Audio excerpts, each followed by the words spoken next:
John Scott. Did he go down? No, he kept his balance after he got hit on the 5. Well, I'll tell you, Johnson's upset because he thought he had him down, but Scott kept going. They're going to mark the ball just inside the Sioux Falls 10. That's a win for the kickoff team. You want to keep those guys pinned in the 10-yard line. All right, let's quickly go down to the field and Rob Nye. Rob? Thank you very much, Story. I'm here with former Beef players and current members of the Iowa Blackhawks organization, Troy Travis and Demetrius Richards. Michi, what are you doing for Iowa Blackhawks nowadays? I'm feeling good. I'm a defensive coordinator now. I'm retired from playing. All I do is I take care of my family, and I coach football because I love it. I never leave it. How about you, Troy? Just ready for the season. You never get tired of arena football, and it's good to see the atmosphere. You know, the Beef fans have always been great to us, even when we play, and I'm pretty sure they'll follow us over to the Blackhawks. And it's good to be back home. Good to be back home. What do you guys think about the game so far? It's pretty exciting, There's no hometown people playing. You know, it's normally a lot of at least 10, 12 of us.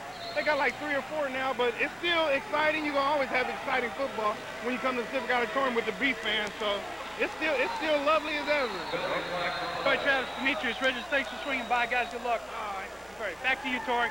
All right, thanks a lot, Rob. And, of course, we'll be seeing those two guys because we'll also have Blackhawks football on Cox TV. But a couple of guys you're not unfamiliar with. Absolutely. You know, Troy, one of the mainstays in the Beef organization, he was a quarterback in their inaugural year and put together a string of very good seasons.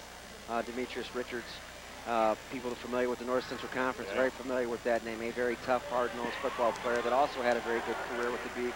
Good to see those guys not necessarily rallying behind the Beef per se as they're affiliated with the Iowa Blackhawks, but rallying around the community, which is a testament to their character.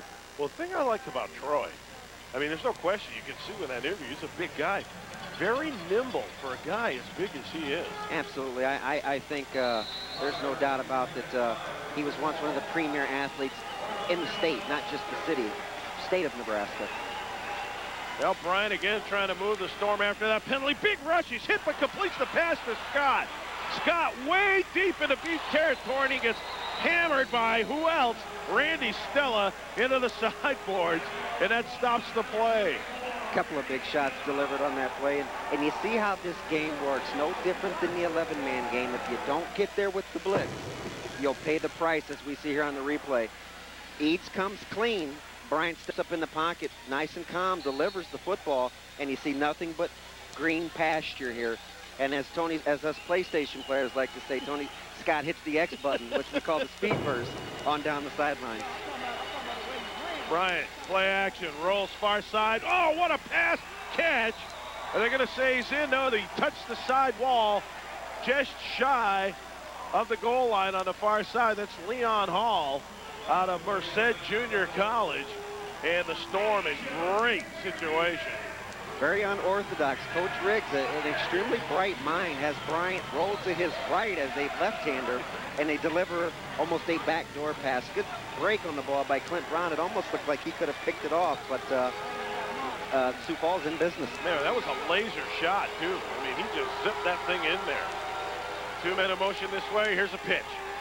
Could be a touchdown. Did he get it in? Yeah, he's twisted in, and John Scott's in for the score. Sioux Falls now finds themselves trading touchdowns for field goals with the Beef. It's 13-3.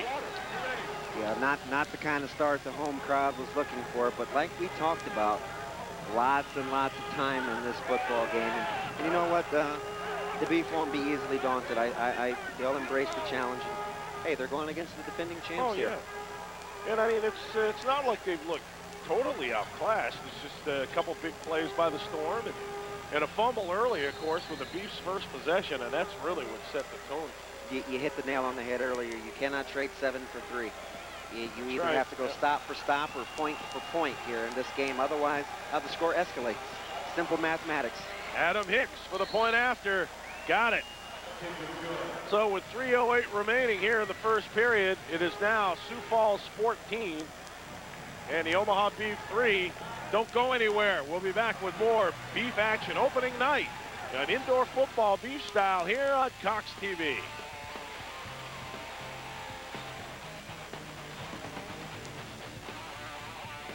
When you've been in an accident, you've been injured, the last thing you want to deal with is an insurance adjuster. If the insurance industry does not treat you fairly, we as your attorneys can file a lawsuit and force them to be fair with you. You will not pay us a flat fee.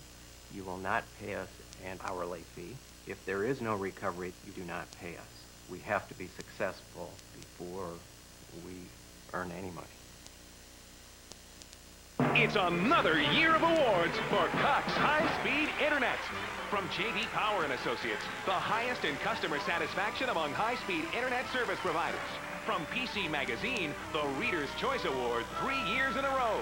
From the Daily Nonpareil, the Reader's Choice Award 3 years in a row. And from Omaha Magazine, the Best of Omaha for high-speed Internet providers 2 years in a row. We'd like to thank our customers. Your satisfaction is our biggest award. All right, well, we're getting ready for the kickoff, and we'll see if the Storm pick it up.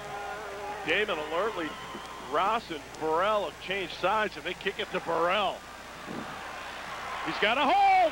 One man to beat. Oh, and he gets taken down by the kicker. Oh, is he going to be able to live that down? And he laid the kicker out. Hicks is out straight. Well, I tell you, I talked about it in the opener. Anytime number 2 gets his hands on the football, he is a guy you hold your breath for. Oh, man. I'll tell you what, I got to give Hicks credit. He squared right up with Burrell and wrapped him up and brought him down, but Burrell's the one who trotted off the field. And I don't think that Curtis Riggs wants to lose his kicker. No, I tell you, as we take a look at the replay, they did switch sides. Burrell gets a crease here, and he's a guy that understands when he sees the crease, he gets in the crease. It's a skill set that good runners possess. It's important to see the crease and be the crease, and you saw him get through that. I'm sure his teammates won't let him live it down that he was tackled by the kicker, but at least he was punishing in the blow that he delivered. That's correct. It wasn't a trip-up job. Actually, I thought Hicks made a pretty good tackle. Technically, it was a good job. He did, and you know, losing a kicker, if that is in fact what happens, is almost the equivalent to losing a center. You only dress one, right, and points are at a premium with extra points in kickoffs. So hopefully he can return if you're a fan of the Sioux Falls Storm. Well, right now it'll be up to Terrence Bryant to see if he can get his team, or actually the defense, the Storm defense can stop the Beef. As the Beef have a 1st and 10 on the Storm 18-yard line. Chuck Wright sends 2-men in motion on the far side. A little bit of a hesitation. Then to Rollins with a big burst inside the 10.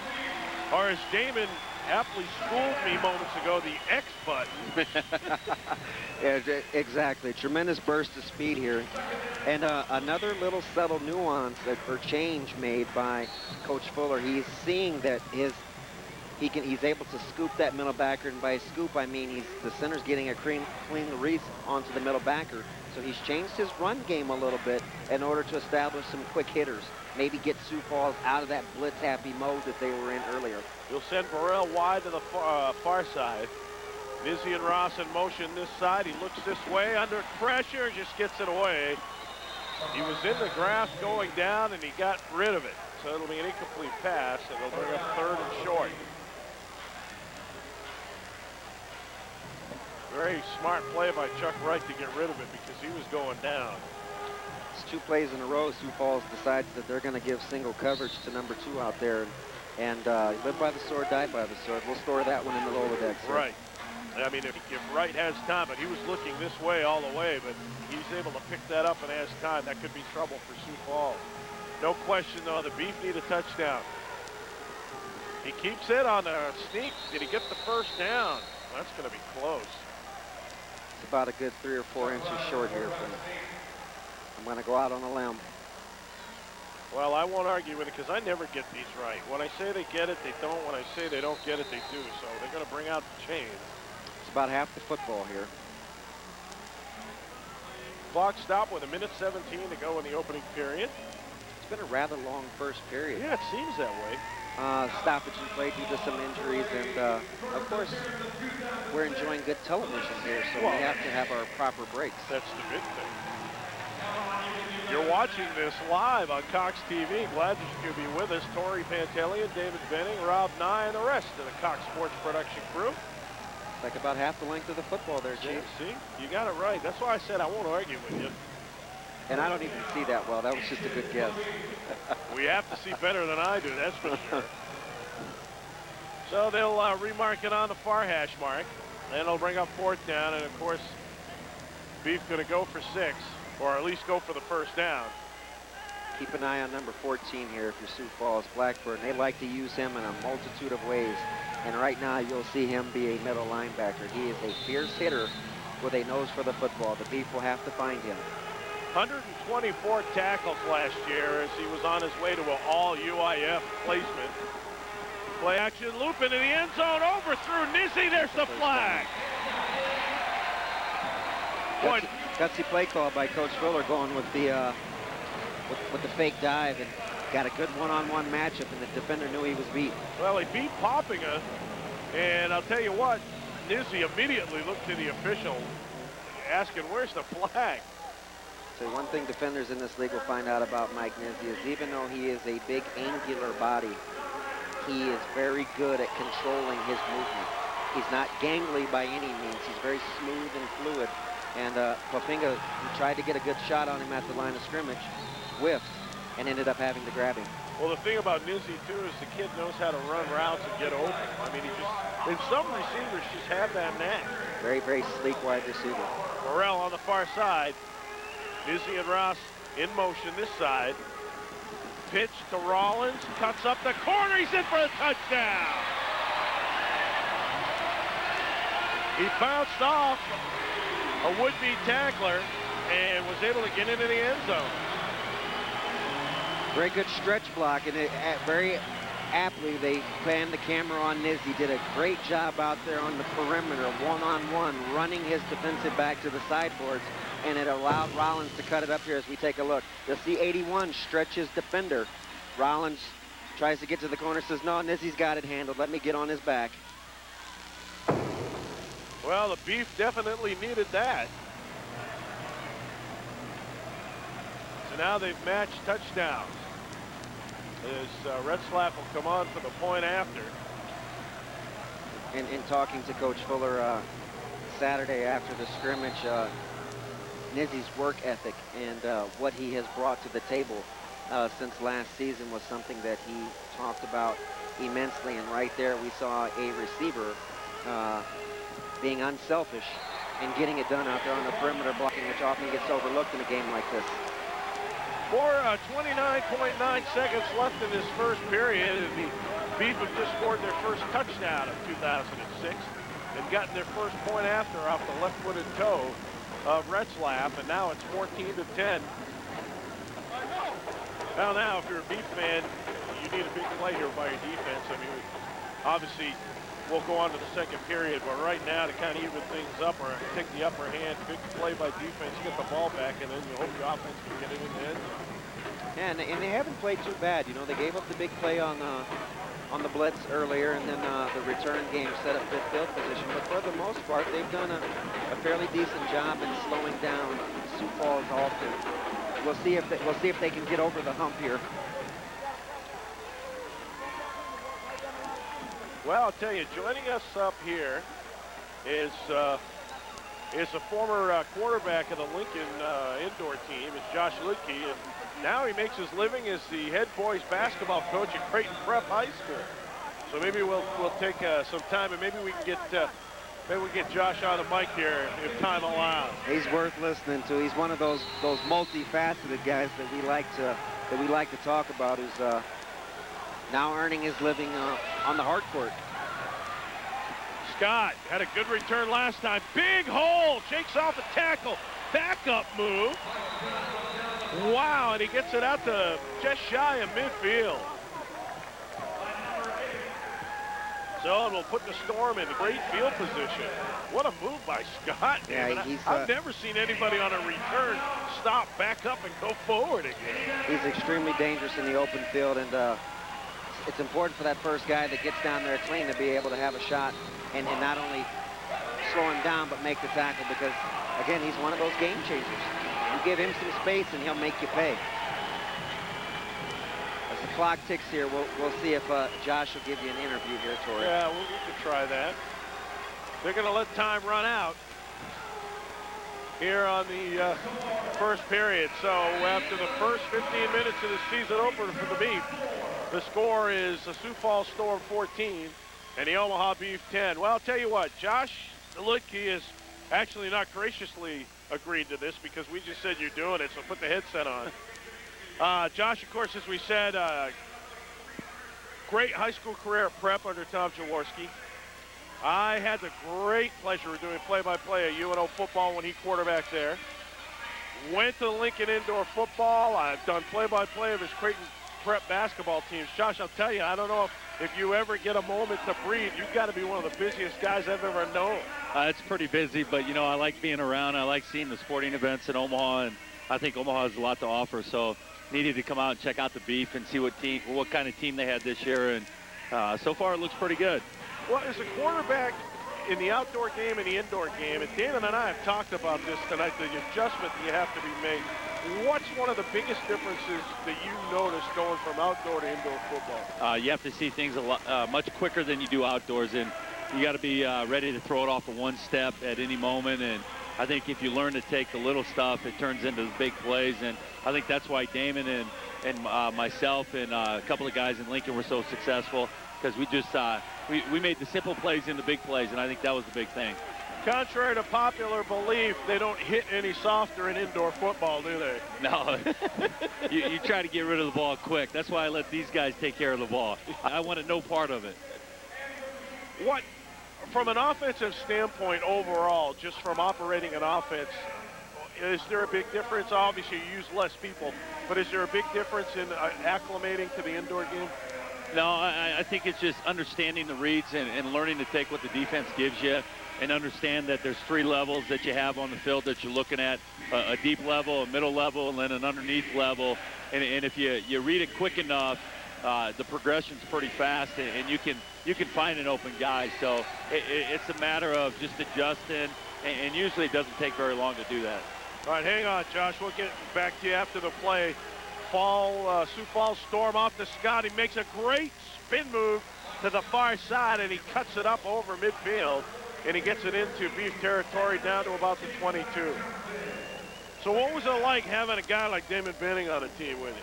Oh, it was nice because he made plays, and in the indoor game it's about making plays, and all you had to do is get him the ball, and he was going to make a play. So whether it was a 2-yard pass or a 20-yard pass, you could count on him making the catch and making a play. Wow, you ought to hire this guy as your PR agent, David. Play action pass, quick out this side. Tell you what, Walker didn't see it, and I saw Josh's reaction as a quarterback up here. You have to catch that pass. You got to catch that. Bryant's got to let him know. Bryant's probably about a 7-year veteran of the league, so he's got to let him know to catch that ball. I'm trying to scout and see how many guys have been playing for as long as I've been watching, so. All right, well, we can't let you go without talking about your hoops team. Last year especially was very successful. This year you had to fill some holes, but your kids played tough. And I think a lot of people find it odd that a college quarterback would end up being a high school head basketball coach. But obviously you played the game, you understand sports in general, and I'll tell you what, you've really put together a nice program at Prep. Thank you. You know, it's just about getting the guys to compete, and I think if you're a coach, you're a coach. You can coach anything, and we've got guys that believe in the coaching staff. We got kids that play hard, and they really like to represent Prep. And I don't think there's a better school out there than Prep, and we got great kids, and that's all we can ask for them to do is go out and play and represent the school and play the hardest they can. Well, nobody wants to go into the birdcage, I'll tell you that, as that ball floated in the end zone, out of play into the second row of seats in the end zone. Well, Josh, thanks a lot for taking time with us, and glad to see you. Good seeing you. Hope you enjoy the game. I appreciate it. Thank you. Josh Lidke, as everybody knows, great quarterback for Tom Jaworski at Creighton Prep. If I remember correctly, Josh won the state championship his entire high school career. I don't think he missed a lick. He was part of that wow. that 5 in a row run. Wasn't that something? You know, they represented and did what a lot of kids growing up in the metro area wanted to be a part of. Oh, I know it. Incredible program. Bryant fumbled off the handoff, and he gets hit. Might have got back to the line of scrimmage as flags fly. And as you say, flags fly for a first game, with the exception of 2 out of these last 3 plays, it's been a relatively well-played football game here where they've been able to keep the laundry off the field. And I appreciate you giving up your headset. That's twice you've had to do that now with Jay Noddle and Josh Lidke. Hey, I'm an unselfish guy, you know. Cox does a good job of taking care of me, so we try to get him to talk to the best people we can. Sometimes that doesn't always include me, right? Well, or me either. I was going to say, you know, you got to back it up. 13:20 to go in the first half. The Beef down by 4, but this is the kind of situation we're talking about, that the Beef fans would want the defense one way or the other to be able to stop Sioux Falls, and now they're kind of helping by stopping themselves on the penalty and get them all the way back to midfield. The second most important stat in football, I believe, after turnovers is third down conversions. Who can get them and who can keep them from happening. Key play right here in this first half. Going to the gun. Quick in. Look out. If he gets loose, that could be trouble. Shakes off one tackler, and finally, Leon Hall is slammed into the boards on the far side. That ends the play. Boy, that was just so quick developing, and then Hall able to angle to the far side of the field. Well-conceived play as we take a look at the replay. They catch the Beef in a blitz, the lineman release. And as we talked about earlier, you get a step, and that's plenty in this game. A very nice slip screen called by Coach Riggs. Randy Stella makes the stop for the Beef, and again, that pass to Walker, and he can't find it. I'll tell you, Walker is having a heck of a time with that pass. Well, in his defense on that one, that was probably, he's like a catcher setting up for a changeup, and he gets the 90-mile-an-hour fastball. That was a difficult catch to make. That had some heat on it. Well, it's amazing because Walker holds all the Storm's receiving records. Very big-time player. So, second down. And we're going to have timeout. Timeout is called by the Sioux Falls Storm. So we're going to take a break here with 12:02 left in the first half. And the visiting Storm leading the Omaha Beef 14-10. It's opening night for the Beef. Indoor football, a UIF league here on Cox TV.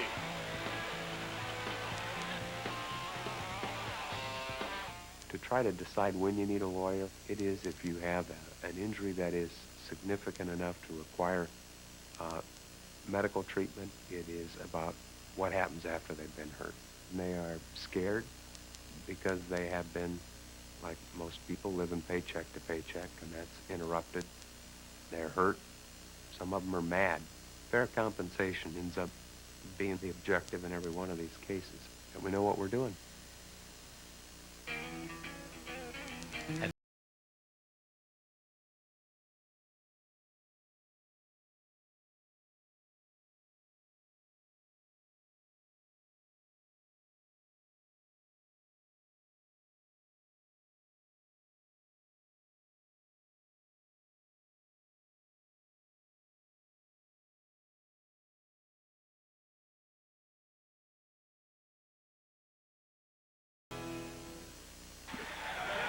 Well, we just got into the tail end of a great defensive play by the Beef as Bryant tried to float one to this near corner of the end zone. And boy, what a defensive play, Damon. Absolutely. Tremendous job by the defensive back. And this will be a reoccurring theme. Those that find a way to use the sideboards as their friends. It's not just an out of bounds. Right. It is a punisher. And you make those wide receivers aware of the fact that they are enclosed here, like being in a pen. Buddy Williams made that play. Bryant throws again that way into this corner on a slant to Scott, and Williams again on the coverage. What the Beef have decided to do is to make Terrence Bryant beat them. They have gone to a little bit more man-to-man coverage and forced him to be a little more accurate as opposed to just normal pitch and catch playing against the cover 2 and cover 3 look. Nice adjustment by Coach Kerwin, the defensive coordinator here for the Beef. Well, now this is the Storm's turn to try a field goal. Adam Hicks, who tackled Burrell on the one kickoff return and was down on the field for a few minutes, is back in. The right footer will put it up from the 16, making about a 24-yard field goal attempt. Don't forget the uprights are only like 9 feet apart, and he hit it. So with 10:39 to go, it's now the Storm 17 and the Omaha Beef 10. We're going to keep it right here. So, Damon, I mean, field goal, we know points are important in the indoor game, but now we're finding the Storm going for field goals while the Beef is scoring the touchdown. Absolutely, and again, the Beef have got another chance. They've traditionally done very well on special teams here throughout their the career of the organization, and they've got another shot here. We'll see how Burrell and Ross do this. Do they line up in tandem? Do they give it away? But I'll continue to say there's one guy that they do not want to have the football, so we'll see what kind of games the Sioux Falls plays with this Beef return team. Right. It'll be interesting because they definitely don't want Burrell to get the same kind of return they had before. All right, here we have fans are involved in this promotion. And I'll tell you what, sometimes you get some people come out of the stands that can really kick the thing. Absolutely. You know, and I think as a part of the organization, you know, guys like Jay Nada would like to see the fans come out on top and things like this, because those are things that keep the fans coming back. Oh, sure. And again, the UIF that has stressed themselves as a very family-friendly, oriented league that puts out a very good product, they enjoy it too. The more that they see the fans interactive, the more sense of security they get that they're on the right path, and I think you see that here in this first home opener. Well, I'll tell you what, one of the greatest fan interactive things I saw was right in this building. It was a Creighton basketball game. Tim O'Neill offered a bet, a brand new bet. Anybody could hit a half-court shot, and his 15-year-old kid from Missouri Valley, Iowa, came out of the stands and hit it from half-court. Think his parents co-signed for that? Actually, it was. We found out later his sister had the ticket, but she didn't want to come down. After he hits the shot, she wants the car. He couldn't even drive it home. You see how women work? Oh, that's right. That's right. See how they do it? But, so you're right, the fan interaction is huge, and indoor football at all levels has really taken that up a notch. Okay, well, we've got Burrell to this near side to us, as you get a good look at Adam Hicks. What are the odds he sees the football? Probably not. Slim to none, I'll go with. Yeah, it's Slim's in Texas. Yeah, they go to Ross on the far side. Got a crease. Yep, found it too. Cuts outside, can't hold his balance. Just knocked down by Trice Crump on the far side. Trice out of Pittsburgh State, played for the Gorillas down in Kansas. I tell you, that was a tremendous block laid by Burrell that sprung Ross, but what we're going to have here is a hold that's probably going to negate a pretty good return out to the 18-yard line. Yep, and it's going to go against the Beef, a hold on the return. So they'll get the ball with the first down. Just as soon as a good return is a momentum changer, a penalty on a good return is a momentum killer. Yeah. They goes both ways here. We'll see if the Beef can work their way out of a hole starting at their 5-yard line. Chuck Wright calling signals. Send the men in motion. We have a flag on a play to the right, a run play to the right. It's going to be a procedure call. It could call offsides. Those wide receivers have got to time that up a little bit better with the cadence of the quarterback.